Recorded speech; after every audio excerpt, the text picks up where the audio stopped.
মেসির আর্জেন্টিনা কি সহজেই পরের রাউন্ডে যাবে, নাকি ছোট্ট দেশ কেপে ভার্দে লিখবে নতুন ইতিহাস? বিশ্ব ফুটবলের অন্যতম সফল দল আর্জেন্টিনা এবং নিজেদের প্রথম বিশ্বকাপই চমক দেখানো কেপে ভার্দে।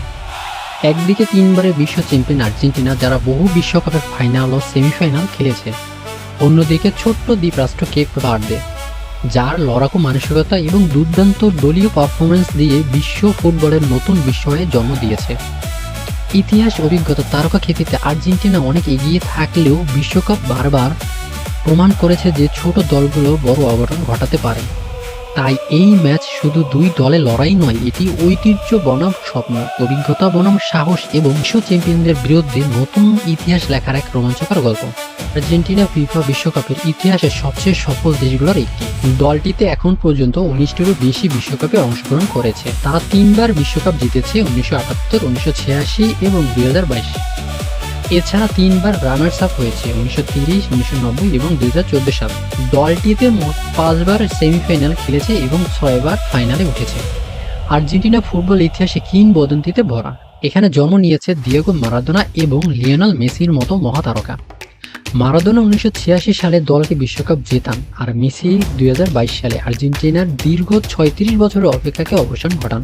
তবে আর্জেন্টিনাও বিশ্বকাপে বেশ কিছু বড় অঘটনের শিকার হয়েছে। যেমন 1990 সালে ক্যামেরনের কাছে উদ্বোধনী ম্যাচে 1-0 গোলে হেরে যায় আর্জেন্টিনা। সেই ম্যাচে বিশ্বকাপ ইতিহাসে অন্যতম বড় অঘটন হিসাবে বিবেচিত হয়। 2002 বিশ্বকাপে অন্যতম ফেভারিট হওয়া সত্ত্বেও গ্রুপ পর্ব থেকেই বিদায় নিতে হয় আর্জেন্টিনাকে। 2018 সালে শেষ ষোলোতে ফ্রান্সের কাছে হেরে বিদায় নিতে হয় আর্জেন্টিনাকে।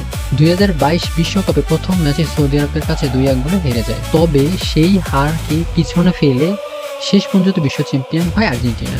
আর অন্যদিকে কেপে ভার্দে পশ্চিম আফ্রিকার একটি ছোট্ট দ্বীপরাষ্ট্র।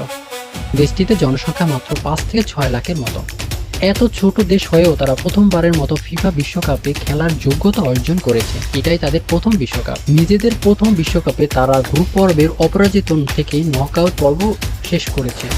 স্পেনের পিছনে দ্বিতীয় হয়ে তারা উরুগুয়ে ও সৌদি আরবের মতো দলকে পিছনে ফেলেছে এবং বিশ্বকাপে 2026-এর অন্যতম বড় বিষয় হিসাবে বিবেচিত হয়েছে।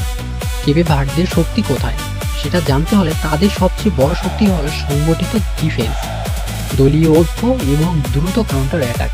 ছোট দেশ হওয়ার কারণে তাদের উপরে কোনো চাপ নেই, তাই তারা নির্ভয়ে খেলতে পারে। এখন প্রশ্ন হলো, এই ম্যাচে কে এগিয়ে থাকবে? অভিজ্ঞতা, বিশ্বকাপ ইতিহাস, তারকা খ্যাতিতে এবং বড় ম্যাচে সামলানোর দিক দিয়ে আর্জেন্টিনা অনেক এগিয়ে। অন্যদিকে কেপে ভার্দে খেলবে কোনো চাপ ছাড়াই এবং তারা আবারও একটি অঘটন ঘটানোর স্বপ্ন দেখছে। তবে বিশ্বকাপ আমাদের বারবার শিখিয়েছে ফুটবলের অসম্ভব বলে কিছুই নেই। সৌদি আরব যেমন আর্জেন্টিনাকে হারিয়েছিল, ক্যামেরন যেমন বিশ্ব চ্যাম্পিয়ন আর্জেন্টিনাকে হারিয়েছিল, তেমনি কেপে ভার্দে ইতিহাস গড়ার স্বপ্ন দেখতেও পারে। আমার প্রেডিকশন থেকে বলতে পারি আর্জেন্টিনা ফেভারিট। সম্ভবত ফল হতে পারে এমন, আর্জেন্টিনা 2-0 গোলে অথবা 3-1 কেপে ভার্দেকে হারাবে। তবে যদি কেপে ভার্দে তাদের সেরা রক্ষণাত্মক ফুটবল খেলতে পারে, তাহলে ম্যাচটিকে অনেক কঠিন হয়ে যেতে পারে।